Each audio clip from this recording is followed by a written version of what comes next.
Inaprubahan ng Land Transportation Franchising and Regulatory Board o LTFRB ang aplikasyon ng 25 transport cooperatives para sa subsidiya upang makabili ng modern jeepney sa ilalim ng Public Transportation Modernization Program.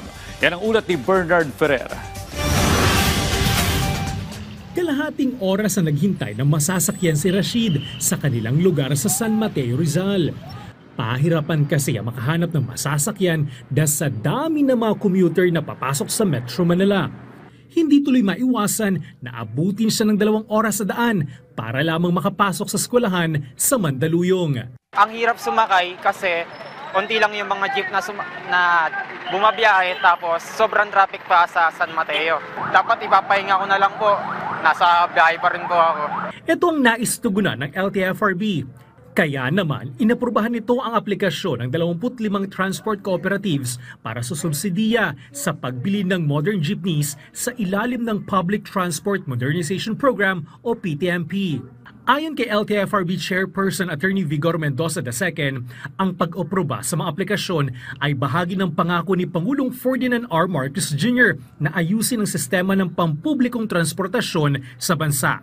Sakop ng mga inaprobang aplikasyon ang iba't ibang lugar sa Pilipinas mula Northern Luzon hanggang Mindanao. Ang pag-aproba ay sa ilalim ng Expanded Equity Subsidy o EES ng pamahalaan. Layo nito na tulungan ang mga maliliit na operator na makabili ng modern jeepneys. Pinapayagan ng EES ang LTFRB sa pamamagitan ng Department of Transportation na makipag-partner sa mga pribado at pampublikong financial institution. Tutulong mga ito sa mga operator upang makabili ng modern jeepneys. Samantala, magsasagawa rin ng recalibration program ang Office for Transportation Cooperatives o OTC kung saan palalakasin ang fiscal management ng mga kooperatiba.